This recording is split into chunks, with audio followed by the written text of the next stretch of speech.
Hari ini kita akan mencoba untuk menyelesaikan kasus 1. Jadi ini kasusnya ini adalah kasus regresi linier berganda ya. Nah, seorang mahasiswa ingin meneliti pengaruh EPS CR PBV terhadap harga saham. Dan model penelitiannya nih seperti ini ya. Model penelitiannya seperti ini, EPS terhadap harga saham. Jadi hipotesisnya apakah EPS berpengaruh terhadap harga saham, apakah CR berpengaruh terhadap harga saham, apakah PBV berpengaruh terhadap harga saham. Dan untuk hipotesis keempat atau H4 ini pengaruh secara simultan, apakah EPS, CR, dan PBV berpengaruh secara simultan terhadap harga saham.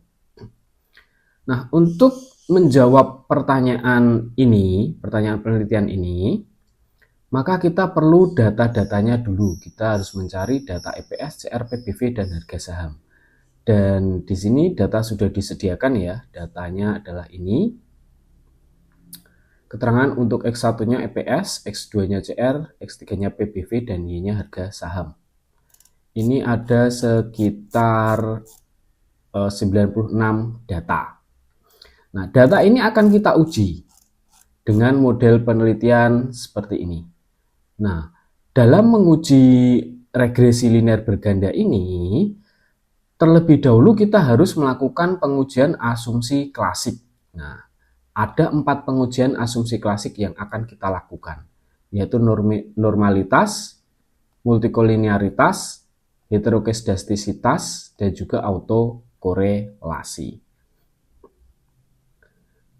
Data ini akan kita uji menggunakan SPSS. Nah, kita buka dulu SPSS-nya yang seperti ini.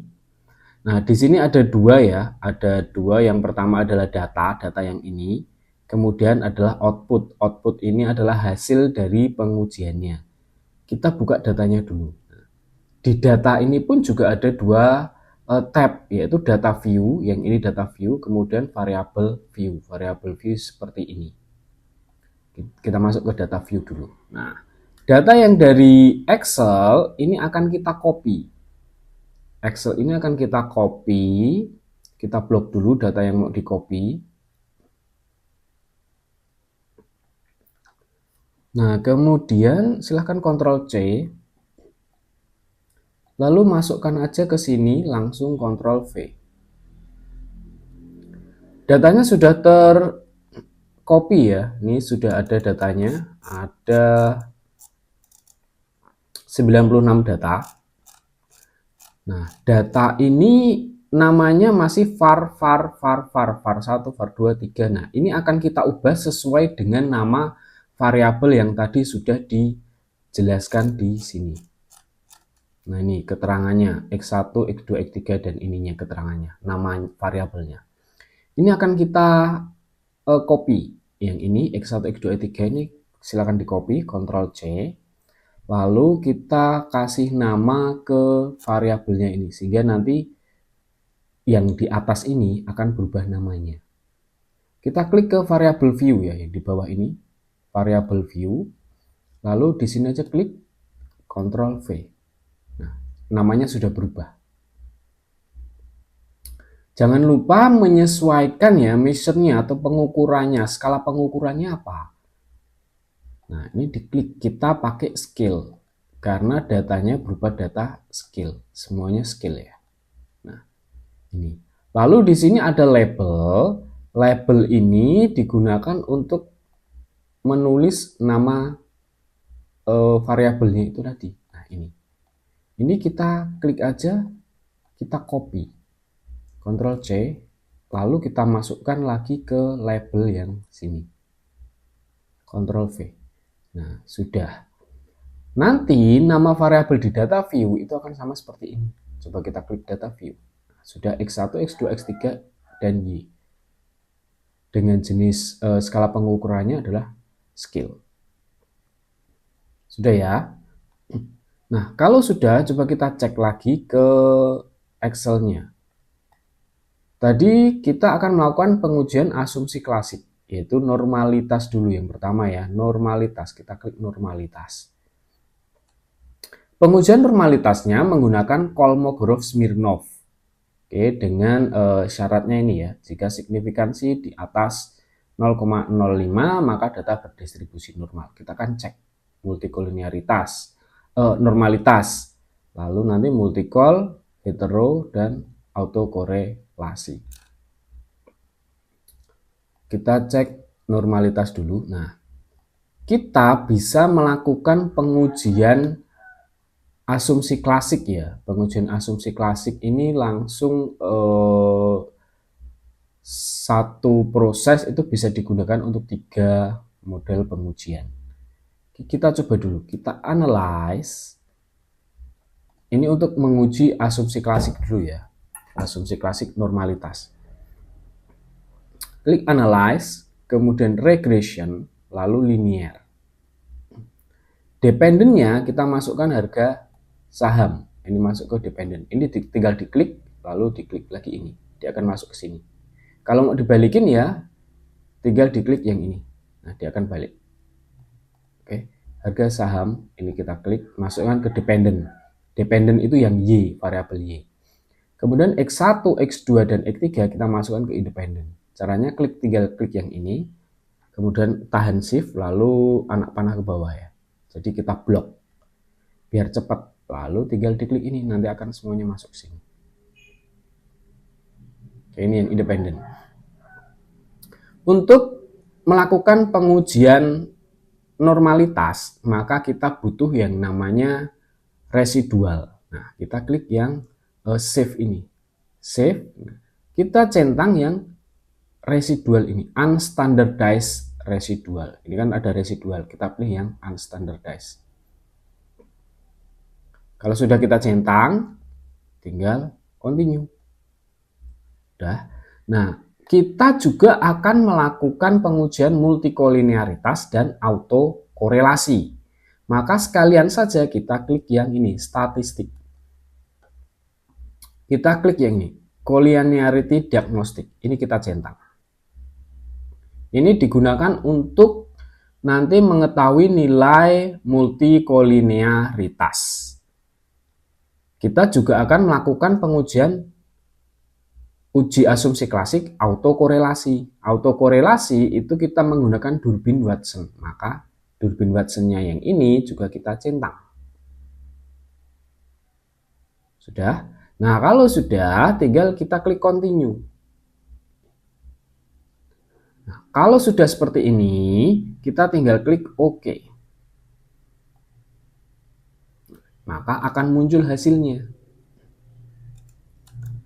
Dia akan muncul hasilnya. Ini hasil Durbin Watson yang tadi, kemudian ini adalah hasil dari kolinearitas tadi. Ini nanti akan kita gunakan kolinearitas untuk menguji multikolinearitas. Sedangkan yang Durbin Watson ini akan kita gunakan untuk menguji uji asumsi klasik autokorelasi. Nah, sebenarnya uji regresi itu juga sudah kita lakukan dan hasilnya juga sudah ada, yaitu pada tabel koefisien pada bagian signifikansi yang ini. Nih, sig. Nih. Ini sudah muncul. Namun kita pertama kali akan melakukan pengujian yang namanya uji normalitas. Nah, kita coba kita masuk ke data tadi. Di data ini sudah ada satu variabel baru yang namanya res1. Namanya res1, labelnya itu adalah unstandardized residual. Nah, kenapa bisa muncul ini? Karena tadi kita centang di bagian yang ini. Nah, ini kita centang residual, unstandardized-nya kita centang sehingga itu nanti akan muncul residual yang ini. Kita lihat lagi di bagian normalitas ya, di file Excel-nya. Normalitasnya menggunakan uji Kolmogorov-Smirnov. Kita balik lagi ke SPSS-nya, bagian data.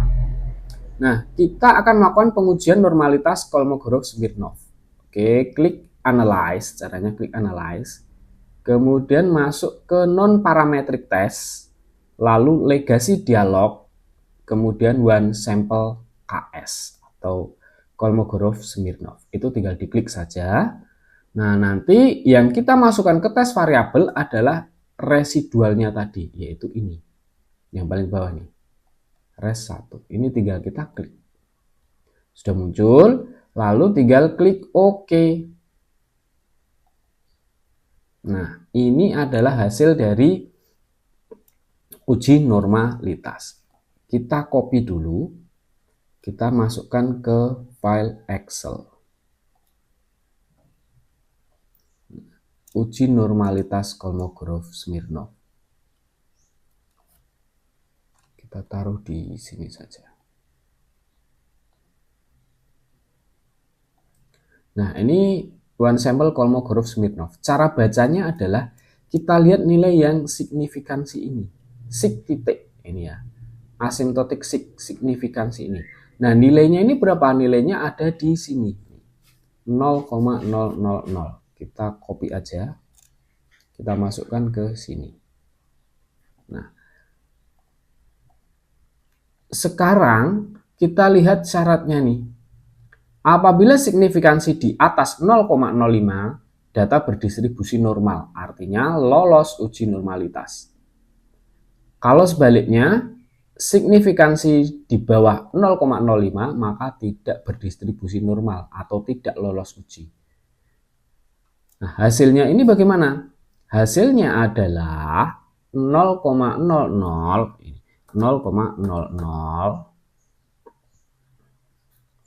itu masih di bawah 0,05. Artinya apa? Artinya adalah data tidak berdistribusi normal atau tidak lolos uji normalitas yang ini.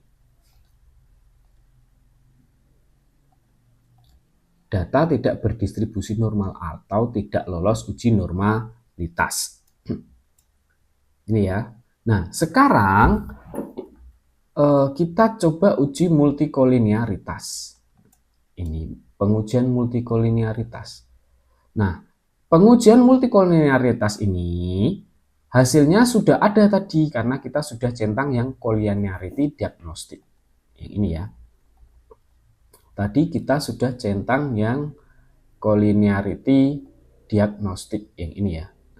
Ini collinearity diagnostic udah kita centang dan hasilnya itu ada di sini. Di atas kita scroll ke atas ke bagian koefisien. Nah, ini collinearity diagnosticnya. Kita copy dulu. Kita masukkan ke sini. Collinearity masuk ke sini, lihatlah ini. Collinearity diagnostic. Nilainya yang mana? Nilainya adalah yang ini. Ini kita copy. Lalu kita masukkan ke sini.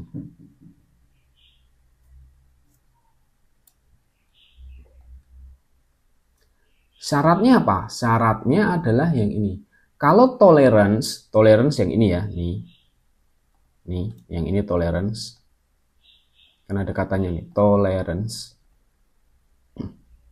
Kalau tolerance itu di atas 0,1, ini kan di atas 0,1, dan VIF di bawah 10, yang ini di bawah 10, maka tidak terjadi gejala multikolinearitas atau lolos uji multikolinearitas.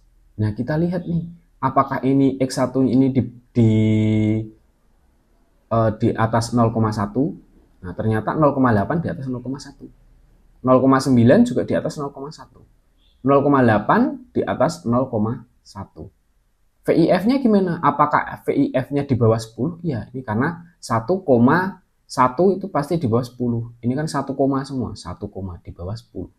Maka kesimpulannya adalah tidak terjadi gejala multikolinearitas.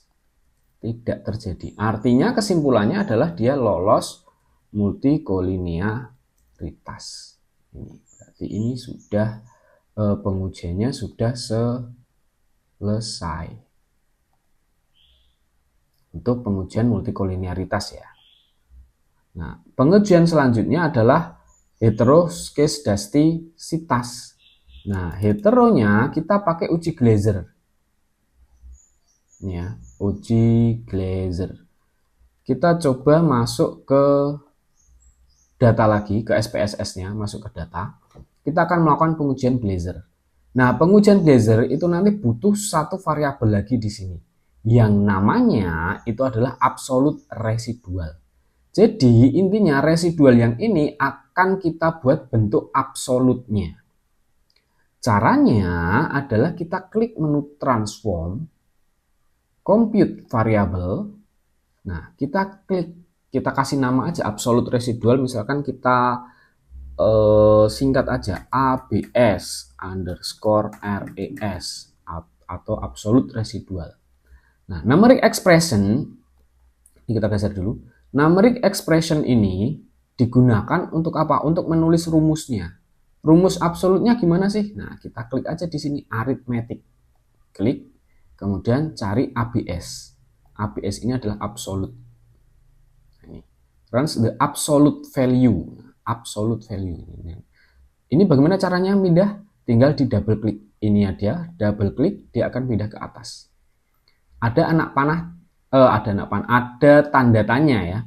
Tanda tanya itu maksudnya adalah nilai apa yang mau diabsolutkan.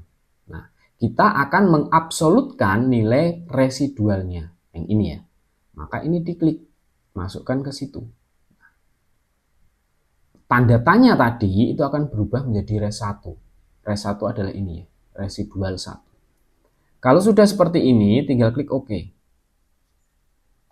Kita geser, ini masih kosong ya. Nanti kalau kita klik OK, maka di samping res ini akan muncul yang namanya ABS res, sesuai dengan yang ini, nama yang kita kasih yang ini. Kita klik OK. Nah, di hasilnya ada kalimat seperti ini. ABS res itu sudah berhasil dieksekusi, execute, sudah ya. Nah, kita lihat di bagian data. Nah, di datanya muncul satu variabel baru yang namanya ABS res. Ini adalah nilai absolut dari residualnya ini. Lalu kita akan melakukan pengujian asumsi klasik pakai uji Glaser. Caranya adalah klik analyze, kemudian regression, lalu linear. Nah, pengujian pakai Glaser itu menguji, meregresikan dependennya itu adalah absolute residual.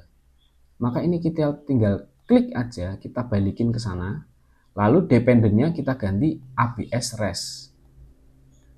Independennya tetap sama.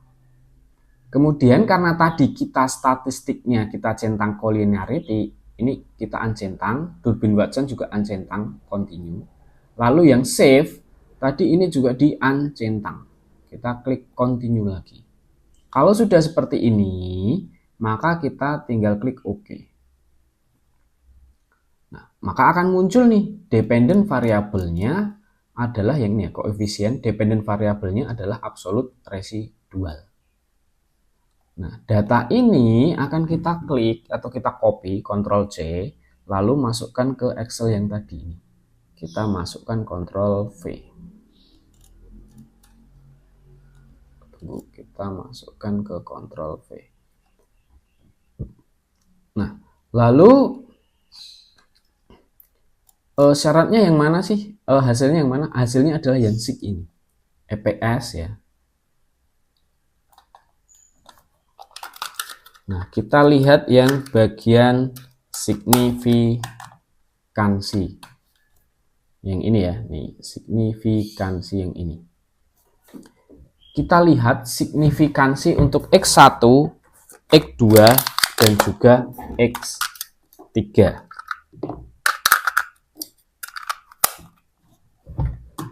Ini X1, X2, X3. Nah, ini akan kita copy dulu. Kita masukkan ke sini. Nah, syaratnya apa? Apabila signifikansinya di atas 0,05, maka tidak terjadi gejala heteroskedastisitas atau lolos uji heteroskedastisitas. Begitu juga sebaliknya. Apabila signifikansi, sig yang ini ya, nih nilai sig yang ini, signya yang itu di bawah 0,05, artinya tidak lolos uji heteroskedastisitas. Nah, di sini satu-satunya yang di atas 0,05 itu hanya X2 yang ini. Artinya dialah yang lolos uji heteroskedastisitas. Ini kita kasih warna hijau. Kemudian yang 2 ini karena dia tidak lolos, kita kasih warna yang ini.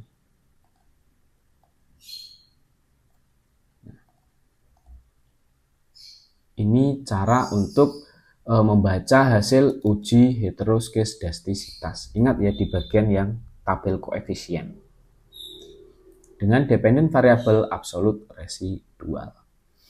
Oke, selanjutnya adalah autokorelasi. Nah, autokorelasi ini kita pakai pengujian Durbin-Watson.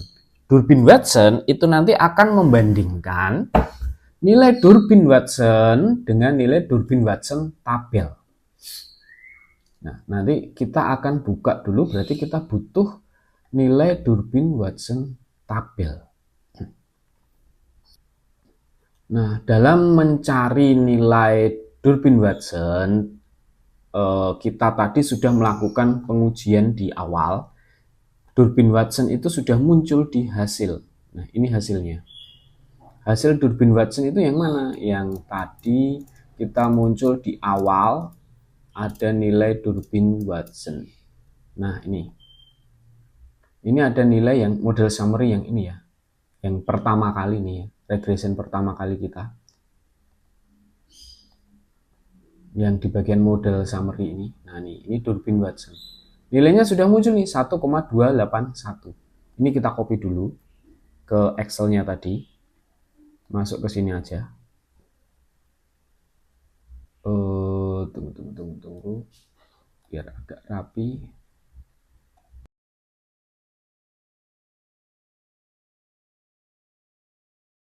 Nah, ini adalah nilai Durbin-Watson-nya.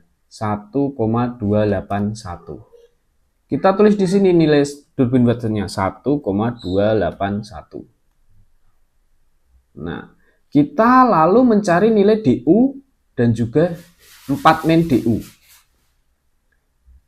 Karena syaratnya adalah ini ya, DU harus lebih besar dari DW, DW harus lebih besar dari 4 min DU. Berarti kita harus mencari nilai DU, dan juga nilai 4 min DU. Nah, nilai DU ini bisa kita lihat dari tabel Durbin-Watson. Nah, kita buka tabelnya dulu. Ini adalah tabel Durbin-Watson ya. Tabel Durbin-Watson dengan signifikansi alfa 5%. Caranya bagaimana? Ini ada K1, K2, K3, K4, K5. Kita harus mencari nilai DU. DU berarti yang ini. Berarti nanti tabel di dalam tabel itu cari yang DU. Lalu di sini juga ada N. N itu adalah jumlah sampel yang kita gunakan. Kita lihat di sini, kita punya N berapa sih? N itu adalah data kita. N-nya di sini berapa? 96. Ini 96 ya N-nya. 96 ini dapat dari mana sebenarnya? Dapat dari data kita yang tadi itu. Jadi ini ada 96 data. Karena N-nya 96, maka kita cari N-nya yang di 96. Nah, ini N96. Berarti sekitar ada di sini. Lalu pakai yang mana? DU yang mana?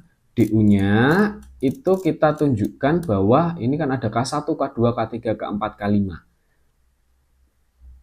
K ini artinya apa? K ini artinya adalah jumlah variabel independen. Yang ini ya.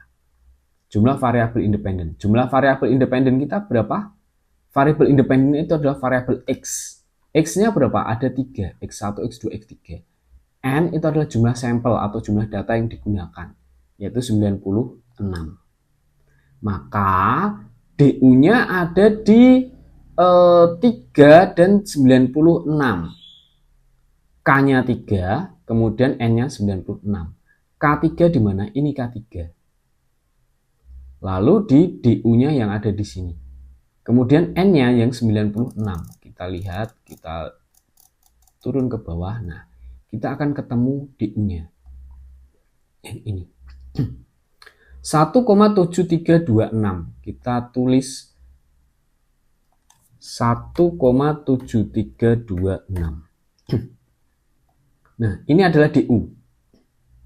Sedangkan 4 min DU berarti kita kasih rumus aja. Sama dengan 4 dikurangi dengan DU. DU-nya berapa? Ini. Tinggal klik enter. Nah, muncul angka ini. Lalu kita masukkan di syaratnya ini. DU-nya ini, Ctrl C, masukkan ke sini. DW-nya adalah ini, Ctrl C, masukkan ke sini, Ctrl V. Sedangkan 4 min DU itu adalah ini, Ctrl C, lalu yang ini. Sudah muncul ya.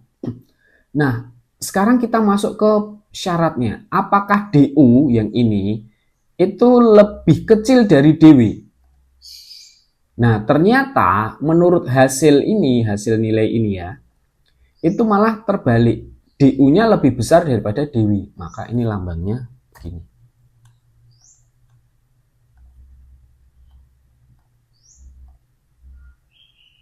Nah, sedangkan yang DW apakah lebih kecil daripada 4 min DU? Jawabannya adalah iya.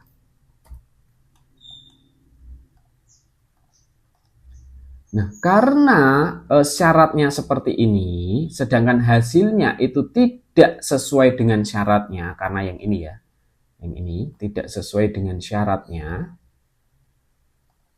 yang itu tidak sesuai dengan syaratnya, maka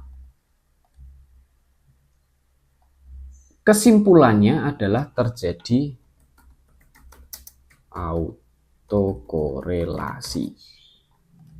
Berarti ini apa? Tidak lolos uji autokorelasi. Nah, ini adalah kesimpulannya. Kenapa? Karena hasilnya itu tidak sesuai dengan syaratnya. Ini untuk pengujian autokorelasi. Lalu selanjutnya kita akan melakukan pengujian regresi. Uji regresi tadi sebenarnya sudah kita lakukan ya. Hasilnya ada di sini. Nah, ini yang koefisien ini adalah uji regresi. Tapi kalau kita mau melakukan pengujian regresi lagi, itu juga boleh. Ini hasilnya kita pakai yang signifikansi ini. Kalau kita mau melakukan pengujian lagi, bisa klik Analyze, Regression, Linear. Lalu yang absolute residualnya kita balikin, kita pilih yang harga saham, masukkan ke sini. Tinggal klik OK. Maka muncul nih koefisien. Inilah hasil dari regresinya. Ctrl C, kita masukkan ke Excel.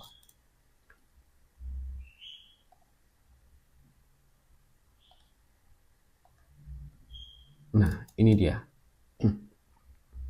Yang kita pakai yang mana? Yang tentu saja nilai signifikansi. Coba lihat sini. Nah, jika signifikansi, nah ini ya. Kita coba nih di sini, kita pindah Ctrl C, pindah ke sini. Ini ya. Nah, apakah ini hasil ini memenuhi syarat yang mana? Apabila signifikansi di bawah 0,05 maka hipotesis diterima. Nah, di sini semuanya 0,0000, 0,002, 0,0000. Nah, artinya semuanya hipotesis ini semuanya diterima. Berarti ada pengaruh X terhadap Y.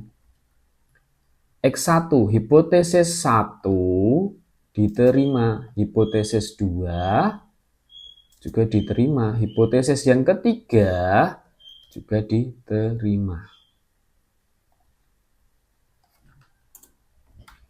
Yang artinya bahwa X1 berpengaruh terhadap Y. Sedangkan ini X2 berpengaruh terhadap Y. X3 berpengaruh terhadap Y. Jadi ini ya hipotesisnya diterima.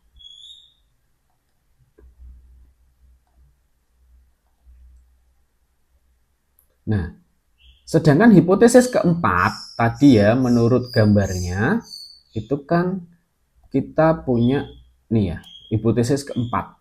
Ini hipotesis pertama, EPS berarti berpengaruh terhadap harga saham. CR berpengaruh terhadap harga saham, PBV berpengaruh terhadap harga saham.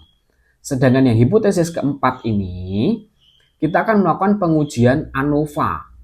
ANOVA itu untuk menguji apa? Pengaruh signifikan, pengaruh simultan antara EPS, CR, PBV dengan harga saham. Oke, kita akan mulai melakukan pengujian ANOVA. Nah, ANOVA ini sudah otomatis muncul di sini nih. ANOVA. Ini di pengujian terakhir kita tadi ya, nih, pengujian regression terakhir. Kita pilih ANOVA, Ctrl C, lalu kita copy aja ke sini.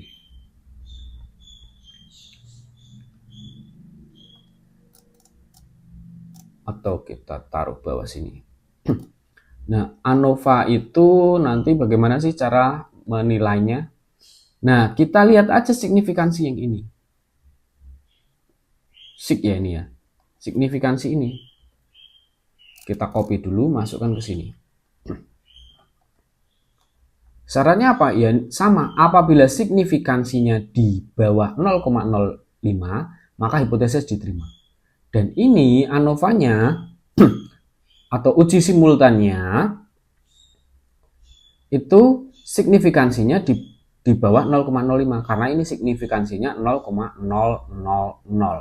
maka hipotesisnya diterima. Artinya ini X1, X2, X3 secara simultan berpengaruh terhadap Y. Ini ya. Namun perhatikan ke yang ini ya, perhatikan ini.